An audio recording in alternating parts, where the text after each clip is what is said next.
Okay, so the program was accept an integer from user and check whether it is prime or not. अब यहाँ पे prime की definition लगभग आप लोगों ने सबने सही बताई थी, जैसे कि मैंने आप लोगों से पूछा था, कोई भी हमारे पास में एक ऐसा नेचुरल नंबर जो या तो 1 से डिविजिबल हो या फिर खुद से डिविजिबल हो, कोई और नंबर उसे डिवाइड नहीं कर पाए, किसी और नंबर के केस में डिविजिबिलिटी नहीं हो पाए, वो कहलाते हैं हमारे प्राइम नंबर्स। यही कंसेप्ट है। तो अगर मैं यहाँ पे 7 की बात करती हूँ तो 7 1 से डिविजिबल है और 7 से डिविजिबल है, लेकिन बीच में कोई भी नंबर आता है तो वो उससे डिविजिबल नहीं है। लेकिन अगर हम यहाँ पे 8 एज अ इनपुट की बात करते हैं तो 8 1 2 4 और 8 वो इन सारे नंबर्स से डिविजिबल होता है। तो यहाँ पे 8 जो है वो हमारा प्राइम नंबर नहीं है, क्योंकि 1 और उसके खुद के अलावा भी कोई और ऐसे नंबर्स हैं जो उसे डिवाइड करवा पा रहे हैं। अब यहाँ पे प्रोग्रामेटिकली वाइज अगर हमें किसी तरीके का कंडीशन इम्प्लीमेंट करना हो, तो यहाँ पे हमारे पास में डिविजिबिलिटी का रूल क्या होता है, हम लोग 1 से चेक करना स्टार्ट करते हैं कि 1 डिवाइड कर रहा है या नहीं, 2 कर रहा है या नहीं, 3 कर रहा है या नहीं, 4 नहीं, जो भी हमारा नंबर होता है उस नंबर तक हम लोग चेक करते हैं, ठीक है। लेकिन कंडीशन तो प्राइम की यही है कि खुद से भी डिवाइड हो जाए और 1 से भी डिवाइड हो जाए। तो यहाँ पे होता क्या है, हम इन दोनों नंबर्स को एक्सक्लूड करके इनके बीच में जितने भी नंबर्स फॉल कर रहे हैं, जैसे कि 2 3 5 2 3 4 5 एंड 6, इन पांचों नंबर्स को हम चेक करते हैं, क्योंकि हर एक नंबर 1 से डिविजिबल है और हर एक नंबर खुद से भी डिविजिबल है। तो अगर इनको भी रेंज के अंदर इंक्लूड करेंगे तो कभी भी हमारे पास में प्राइम वाला पार्ट ट्रू नहीं होगा। नॉन प्राइम नंबर्स को भी ये प्राइम के तौर पे ही हमें रिटर्न करेगा, जो वो हमें करना तो नहीं है। तो यहाँ पे जब भी हम लूपिंग इम्प्लीमेंट करेंगे, चाहे वो किसी भी तरीके का प्राइम नंबर का प्रोग्राम हो, जिस भी नंबर को हमें चेक करना है तो हम 2 से चेक करना स्टार्ट करेंगे और कहाँ तक चेक करेंगे, उस x माइनस 1 तक चेक करेंगे। मतलब अगर मैंने 7 एज अ इनपुट दिया है तो 2 से लेके 6 तक के नंबर्स को ही हमें चेक करना है, क्योंकि 1 तो डिवाइड कर ही रहा है और वो नंबर खुद यानी कि 7 भी खुद को डिवाइड कर ही रहा है। हमें तो ये चेक करना है कि अगर बीच में कोई नंबर्स फॉल कर रहे हैं, वो डिवाइड कर रहे हैं या नहीं। तो यही कंडीशन को हम इम्प्लीमेंट करते हैं लूप के अंदर। सिमिलरली मान लीजिए कि अगर यहाँ पे यूजर ने मुझे इनपुट दिया है 95, तो 2 से लेके मुझे 94 तक के नंबर्स को चेक करना होगा, क्योंकि 1 तो डिवाइड करेगा ही, 95 खुद को तो डिवाइड करेगा ही, बीच में कोई भी नंबर उसे डिवाइड नहीं करना चाहिए। अगर कर जाता है तो फिर वो नंबर हमारा प्राइम नहीं है। ये इसका बेसिक लॉजिक है जो हमें इम्प्लीमेंट करना है। तो अब यहाँ पे वेरिएबल्स मैंने क्रिएट किए थे, ठीक है, एक नंबर नम नाम का वेरिएबल जिसके अंदर हम इनपुट लेंगे, फॉलोड बाय जहां से हमें चेकिंग करना स्टार्ट करना है। तो उसके लिए मैंने एक div नाम का वेरिएबल क्रिएट किया है और इनिशियल वैल्यू असाइन कर दी है 2, फॉलोड बाय CLR SCR। अब जो भी नंबर है उसका मैंने यहाँ पे इनपुट ले लिया है, printf enter a number and scanf % the address of num। अब यहाँ पे सबसे इम्पोर्टेंट पार्ट है हमारी लूप की कंडीशन, ठीक है। हमें कहाँ से कहाँ तक इम्प्लीमेंटेशन करवाना है, तो कहाँ से इम्प्लीमेंटेशन करवाना है ये तो पता पड़ गया, 2 कहाँ तक जाना है, जो उस नंबर के -1 तक, यानी कि अगर मुझे 5 एज अ नंबर इनपुट किया गया है तो मुझे यहाँ पे 2 3 4 तक मुझे यहाँ पे चेक करना होगा, जो भी हमारा नंबर है उसके -1 तक चेक करना होगा। कहाँ से स्टार्ट करना है, div से स्टार्ट करना है। इसी वजह से मैंने यहाँ पे लूप के अंदर कंडीशन लिखा है div is less then num, यानी कि 2 अगर हमारा छोटा है इस नंबर से तो ये लूप चलेगा। इंक्रीमेंट हो गए वैल्यू, 3 अगर हमारा छोटा है इस नंबर से तो काम करेगा, 4 अगर हमारा छोटा है इस नंबर से तो काम करेगा। तो 2 से लेके num -1 तक के जितने भी हमारे नंबर्स होते हैं, हम उन सब को चेक करते हैं। जैसे कि मैंने आपको यहाँ पे क्वेश्चन के साथ में एक्सप्लेन किया, अगर प्राइम हमें चेक करना है तो हम 1 और उस नंबर को नहीं, बल्कि उनके बीच में जितने भी नंबर्स होते हैं उनको चेक करते हैं। तो 2 से लेके इस नंबर के बीच में जितने भी नंबर्स फॉल कर रहे हैं, हम उन सब से ये डिविजिबिलिटी का टेस्ट करेंगे। इसी वजह से यहाँ पे मैंने कंडीशन लिखा है div is less than num। अब इस कंडीशन के अंदर किसी को कुछ confusion? Now moving to the program, same वही कंडीशन है। इनपुट यहाँ पे मैं कंसिडर करके चल रही हूँ कि यहाँ पे 7 मुझे एज अ इनपुट प्रोवाइड किया गया है। अब 7 इनपुट प्रोवाइड किया गया है तो 2 से लेके 6 तक का मुझे काम करवाना है। तो एक तरीका आप ये भी कर सकते हो कि आपका div से लूप स्टार्ट हो और कब तक चले, num-1 तक चले। तो यहाँ पे num-1 क्या होगा, 7 - 1 6, तो 2 लेस देन इक्वल टू 6 तक हमारा ये लूप चलेगा। लेकिन जब हम यहाँ पे एक ही कंडीशन के थ्रू ये काम लिख सकते हैं, तो क्यों मल्टीपल ऑपरेटर्स हम लोग काम में ले, लेस देन इक्वल टू भी लिया है, माइनस ऑपरेटर भी लिया है, इस एक्सप्रेशन को एग्जीक्यूट होने में टाइम लगेगा। जब एक ही ऑपरेटर से काम हो सकता है तो क्यों नहीं। लेस देन मतलब जो भी वैल्यू है वो एक छोटी तक ही चलेगी, तो इसीलिए हम लोग हमेशा लेस देन को काम में लेते हैं। अगर आप चाहो तो ये भी काम में ले सकते हो, ये भी सही है। तो अब इनिशियल वैल्यू डिव के अंदर है मेरी 2, ठीक है, और जो 2 है हमारा वो ऑब्वियसली 7 से छोटा है। लूप की कंडीशन हमारी ट्रू हो गई, आएंगे हम इस लूप के अंदर। अब यहाँ पे मुझे चेक करना है कि जो भी मेरी रेंज ऑफ नंबर्स है वो इस ओरिजिनल नंबर को डिवाइड कर पा रहे हैं या नहीं, यानी कि रिमाइंडर 0 आ रहा है या नहीं। So if num mod div यानी कि 7 मॉड्यूलस बाय 2, 7 को अगर मैं 2 से डिवाइड करने का ट्राई करूँ तो रिमाइंडर मेरे पास में क्या आएगा? रिमाइंडर मेरे पास में आता है 1, और 1 कभी भी 0 के इक्वल होता ही नहीं है। तो ये कंडीशन हमारी फॉल्स हो जाएगी। फॉल्स होने पे क्या होगा? ये वाला पार्ट चलेगा ही नहीं। हम पहुंच जाएंगे नेक्स्ट स्टेटमेंट पे, यानी कि div plus plus. Plus plus होके div की वैल्यू हो गई 3। फिर से कंडीशन चेक होगा, 3 is less than 7, obviously 3 less than 7 से कंडीशन ट्रू है।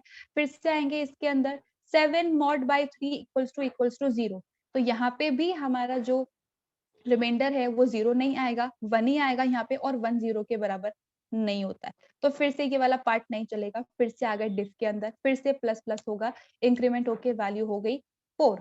फिर से लूप चलेगा, 4 is less than 7, of course condition true है। फिर से हम लूप के अंदर आ गए, if num mod div is equals to 0, यानी कि 7 को अगर 4 से डिवाइड करूं तो रिमाइंडर क्या आता है मेरे पास में? रिमाइंडर आएगा मेरे पास में 3, और 3 जो है वो 0 के बराबर नहीं होता है।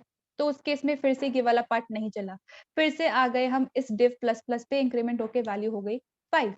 फिर से लूप चलेगा, फिर से यहाँ पे 5 लेस देन 7 है, ये चेक होगा, कंडीशन ट्रू है। फिर से आ गए लूप के अंदर। अब हम यहाँ पे 7 को डिवाइड कर रहे हैं 5 से, और चेक कर रहे हैं कि रिमाइंडर जो है वो क्या आता है। तो 7 को अगर मैं 5 से डिवाइड करूँ तो रिमाइंडर जो है हमारा वो क्या आएगा? 2 आएगा, और 2 फिर से 0 के बराबर नहीं होता है। तो फिर से ये वाला पार्ट नहीं चलेगा। फिर से div पे चले जाएंगे, इंक्रीमेंट होके वैल्यू हो गई 6। अब ये जो 6 है ऑफ कोर्स वो 7 से छोटा है, तो फिर से कंडीशन ट्रू हो गई। हम आ जाएंगे इस स्टेटमेंट पे, 7 को अगर मैं 6 से डिवाइड करूं तो रिमाइंडर क्या आता है? रिमाइंडर आता है 1, और 1 0 के बराबर नहीं होता है। फिर से कंडीशन फॉल्स, फिर से ये नहीं चलेगा। आ गए इस div पे, तो फिर से अब यहाँ पे इंक्रीमेंट होगा और 7। अब यहाँ पे कंडीशन 7 जो है वो 7 से छोटा है? नहीं, वो तो बराबर होता है। तो ये हमारी लूप की कंडीशन फॉल्स हो गई। अब यहाँ पे हमने किया क्या है, अगर हमने कंप्लीटली सारे नंबर्स को चेक कर लिया है और इंक्रीमेंट करते करते हम एक ऐसी वैल्यू पे पहुंच गए हैं जो हमारे ओरिजिनल नंबर के इक्वल है, मतलब बीच में किसी भी नंबर ने मेरे इस नंबर को डिवाइड नहीं किया, रिमाइंडर 0 नहीं किया। तो यहाँ पे मैंने कंडीशन लिखी है, if div equals to num, जो हमारा ओरिजिनल नंबर है अगर वो इंक्रीमेंटेड वैल्यू के बराबर हो जाए, यानी कि बीच में किसी भी नंबर ने हमें डिविजिबिलिटी वाला ऑपरेशन परफॉर्म करके नहीं दिया, 0 किसी भी केस में नहीं आया, तो मैंने यहाँ पे लिखा है print F %d is prime, और नम की वैल्यू को प्रिंट करा दिया। तो 7 इज प्राइम हमारे पास में आउटपुट आएगा। मान लीजिए यहाँ पे हमें इनपुट दिया गया होता 6, ठीक है, तो अब यहाँ पे पहली बार हमारा जब लूप चलता 2 इज लेस देन 6, तो यहाँ पे मैं 6 को डिवाइड करने का ट्राई कर रही हूँ 2 से। ऑब्वियसली अगर मैं यहाँ पे 6 को 2 से डिवाइड करूँ तो 2 3 जा 6 होता है, रिमाइंडर मेरे पास में 0 आएगा, ठीक है, और 0 जो है वो 0 के बराबर होता है। तो होगा क्या, हमारी इफ की कंडीशन ट्रू होने पर हम इस कंस्ट्रक्ट के अंदर आएंगे और ब्रेक वाला पार्ट एग्जीक्यूट हो जाएगा। ब्रेक क्या करता है, हमारे इस लूप के एग्जीक्यूशन को बीच में से तोड़ देता है, और डायरेक्टली हम आ जाते हैं उस स्टेटमेंट पे जो इस लूप के बाद लिखा हुआ होता है। तो इस लूप के बाद इफ लिखा हुआ है। अब इफ में क्या है, div is equals to num, div के अंदर क्या है 2 ही है, क्योंकि यहाँ पे ब्रेक हो गया तो इंक्रीमेंट तो हुआ ही नहीं, और 2 जो है वो 6 के बराबर नहीं होता है।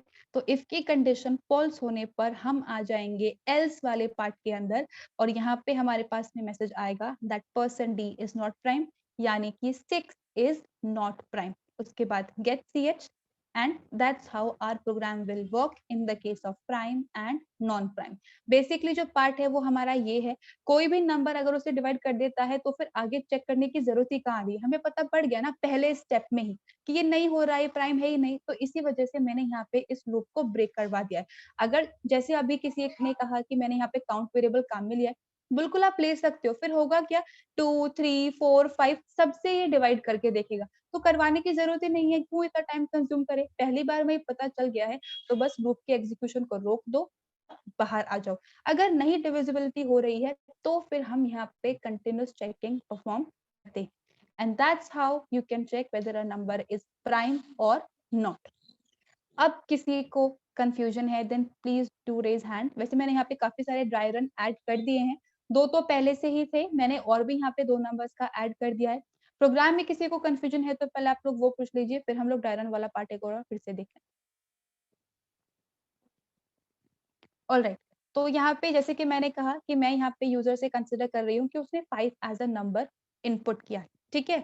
तो अब यहाँ पे वही हमारे वाइल की कंडीशन होगी, चेक होगी वैल्यूज छोटी है या नहीं, और उसके अकॉर्डिंग डिवीजन ऑपरेशन परफॉर्म होगा। अब 2 से हम लोग स्टार्ट कर रहे हैं, 2 less than 5 obviously condition true है, तो मॉडुलस ऑपरेशन परफॉर्म होगा। 5 को 2 से डिवाइड करूं, रिमाइंडर यहाँ पे 0 नहीं आता है, और 1 0 के बराबर नहीं होता है, तो ये कंडीशन फॉल्स हो गई।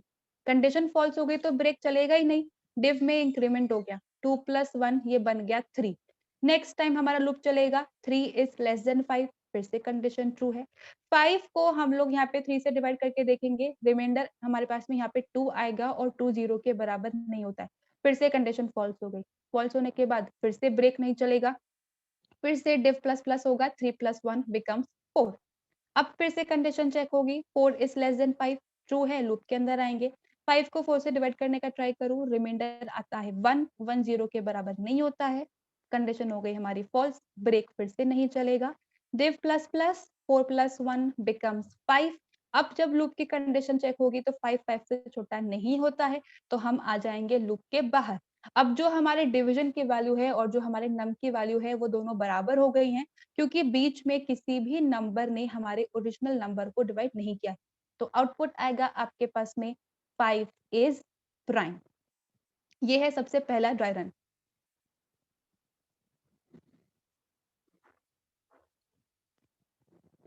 Just a second.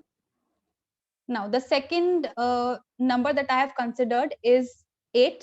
अब यहाँ पे सेम वही लूप वाली कंडीशन हमारी चेक होगी, 2 इज लेस देन 8, यानी कि 2 से लेके 7 तक का हमारा लूप चलना चाहिए, बीच के सारे नंबर्स चेक करने होते हैं। तो कंडीशन लूप की ट्रू है, अंदर आएंगे। अब यहाँ पे हमारे पास में इफ की कंडीशन होती है, जो भी हमारा नंबर है mod by division equals to 0 आता है या नहीं। तो 8 को अगर 2 से डिवाइड करूं तो रिमाइंडर 0 आएगा, और 0 0 के बराबर होता है। इफ की कंडीशन ट्रू हो गई तो उस केस पे मैंने लिखा है ब्रेक, तो हम आ जाएंगे लूप के जस्ट बाहर। अब डिवीजन और नम की वैल्यू कंपेयर होगी, डिवीजन के अंदर 2 है और नम के अंदर 8 है, तो यहाँ पे हमारे पास में आउटपुट आएगा 8 is not prime, that is the second number. Similarly अगर हम यहाँ पे 9 एज अ वैल्यू को कंसिडर कर रहे हैं, तो यहाँ पे सेम वही लूप चलेगा, 2 से लेके 8 तक के सारे नंबर्स को चेक हमें करना है। 2 इज लेस देन 9, तो अब यहाँ पे 9 को अगर 2 से डिवाइड करने का ट्राई करूं, रिमाइंडर मेरे पास में यहाँ पे 1 आता है, और जो 1 है वो 0 के बराबर नहीं होता है, तो इस केस पे कंडीशन फॉल्स हो जाएगी। तो इसकी कंडीशन अगर फॉल्स हो गई है तो डिवीजन में इंक्रीमेंट होगा, तो 2 + 1 बिकम्स 3। अब यहाँ पे फिर से चेक होगा, 3 is less then 9, of course while की कंडीशन ट्रू है। इफ के अंदर आएंगे, 9 मॉडुलस बाय 3, यानी कि 9 को 3 से डिवाइड करूं तो रिमाइंडर 0 आता है। हाँ, रिमाइंडर 0 आता है और 0 0 के बराबर है, कंडीशन ट्रू हो गई इफ की, तो अब हमारा लूप जो है वो ब्रेक हो जाएगा और आउटपुट आएगा दैट 9 इज नॉट प्राइम। अब जो मैंने एग्जांपल कंसीडर करके आपको एक्सप्लेन किया है, that is num is equals to 7, तो 2 से लेके यहाँ पे 6 तक की वैल्यूज हमारी चेक होंगी। 2, 3, 4, 5 एंड 6 किसी भी केस में इफ के जो डिविजिबिलिटी वाला ऑपरेशन है वो किसी भी केस में हमें ट्रू रिटर्न नहीं करेगा। तो हर केस में डिवीजन की जो वैल्यू है वो इंक्रीमेंट होती रहेगी। यहाँ पे 3, 4, then 5, then 6 and then 7 and ultimately जो वाइल की कंडीशन है 7 से छोटा नहीं होता है। तो डायरेक्टली अब लूप की कंडीशन फॉल्स होने के बाद इफ पे आएंगे तो div की वैल्यू और ओरिजिनल नंबर की वैल्यू दोनों बराबर हैं, तो 7 इज प्राइम हमारे पास में आउटपुट आएगा। so that's how it works prime number. अब किसी को कंफ्यूजन ड्राई रन के अंदर कैसे काम हो रहा है, कैसे कंपैरिजन हो रहे हैं किसी भी वाले पार्ट में?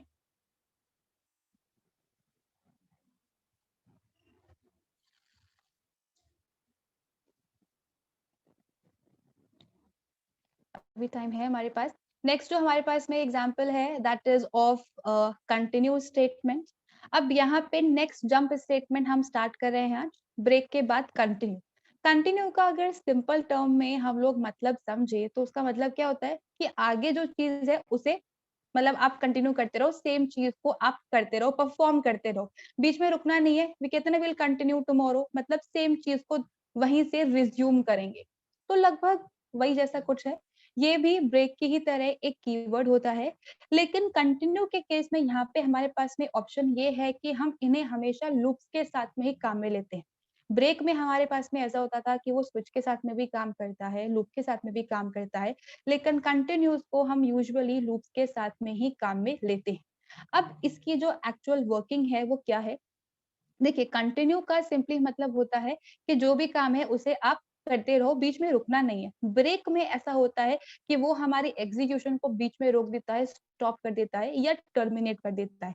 लेकिन कंटिन्यू में क्या होगा, जब भी हम यहाँ पे किसी भी तरीके का स्पेसिफिक लूप चला रहे हैं तो हर बारी वैल्यू इंक्रीमेंट होती है, फिर कंडीशन चेक होती है, फिर स्टेटमेंट्स चलते हैं।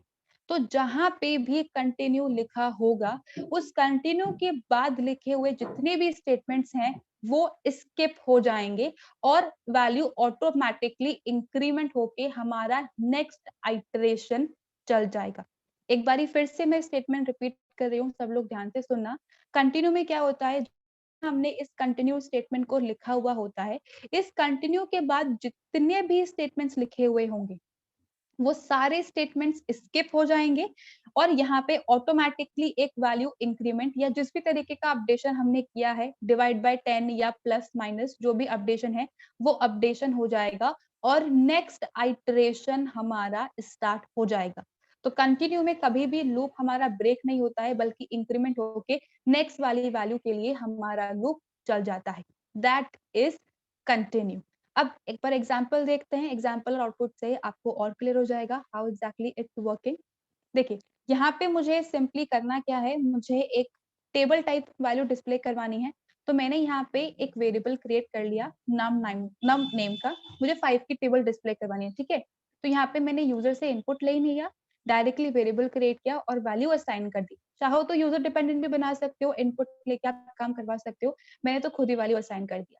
अब यहाँ पे लूप के थ्रू वर्किंग करवा रहे हैं तो काउंटर वेरिएबल भी क्रिएट करना पड़ेगा, तो आई वेरिएबल भी मैंने यहाँ पे क्रिएट कर दिया, फॉलोड बाय CLR STR। अब उसके बाद टेबल प्रिंट करवानी है तो 1 से लेके 10 तक हमें मल्टीप्लिकेशन करना पड़ेगा। अब अलग-अलग लिखने के बजाय कि लूप के अंदर एक बार ही स्टेटमेंट लिख दो, टेबल ऑटोमेटिकली हमारी प्रिंट होके आ जाएगी, ठीक है। तो यहाँ पे मैंने आई की इनिशियल वैल्यू असाइन कर दी है 1। कब तक चलाना है? 10 टाइम्स लूप चलाना है क्योंकि 10 तक की टेबल आती है, 1 जा 2 जा 3 जा 4 जा एंड लाइक दैट। तो आई जब तक लेस देन इक्वल टू 10 है तब तक मुझे मल्टीप्लिकेशन वाला काम करवाते रहना है और 1 बाय 1 मैंने यहाँ पे जो वैल्यू है उसको इंक्रीमेंट कर दिया। अब यहाँ पे अभी के लिए भूल जाते हैं कि ये 2 स्टेटमेंट लिखे हुए हैं। मैंने इसके अंदर लिखा है printf%d num multiply by i। तो num की वैल्यू क्या है? 5 और i की वैल्यू क्या है? 1। तो 5 मल्टीप्लाई बाय 1 क्या होगा? 5। तो यहाँ पे 5 की वैल्यू डिस्प्ले हो जाएगी। फिर इंक्रीमेंट होगा, i की वैल्यू बन गई 2, ठीक है, और 2 लेस देन 10 है, कंडीशन फिर से ट्रू है। आएंगे लूप के अंदर, printf स्टेटमेंट में क्या कह रखा है? नम मल्टीप्लाई बाय आई। तो नम है 5 मल्टीप्लाई बाय आई 2 यानी कि 10 हमारे पास में आउटपुट आ जाएगा। सिमिलरली फिर से एक और बारी इंक्रीमेंट होगा, आई की वैल्यू 3 बन गई, तो 5 मल्टीप्लाई बाय 3 15, ये वैल्यू प्रिंट हो जाएगी। अब ये सिमिलर प्रोसेस चलता रहेगा कब तक? जब तक हम वैल्यू को 10 से मल्टीप्लाई नहीं कर देते, ठीक है? यही हमारी एंडिंग कंडीशन है। लेकिन अब यहाँ पे थोड़ी-सी सिचुएशन डिफरेंट है। क्या डिफरेंट है? कि मैंने इस प्रिंटफ से पहले एक कंडीशन मेंशन की है।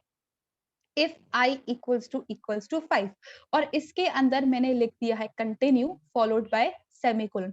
हर स्टेटमेंट को सेमीकोलन से टर्मिनेट करना है, वेदर इट्स ब्रेक और इट्स कंटिन्यू। तो अब यहाँ पे कंटिन्यू का मतलब क्या है? पहली बार ये लूप चलेगा आई इज इक्वल्स टू 1 के लिए, वैल्यू प्रिंट हो जाएगी, ठीक है 5। दूसरी बार इंक्रीमेंट होके फिर से हमारा पास में लूप चलेगा, 2 जो है वो 5 के बराबर नहीं है, कंडीशन फॉल्स है, फिर से प्रिंट का स्टेटमेंट चलेगा और 10 हमारे पास में आउटपुट आ जाएगा। सिमिलरली आई का इंक्रीमेंट होगा, 3 is less than equal to 10, condition true है, लेकिन 3 5 के बराबर नहीं होता है, ये वाली कंडीशन फॉल्स है, तो प्रिंटफ वाला स्टेटमेंट चलेगा। 15 same goes for the next iteration as well, 20 यहाँ पे हमारे पास में आउटपुट आ जाएगा।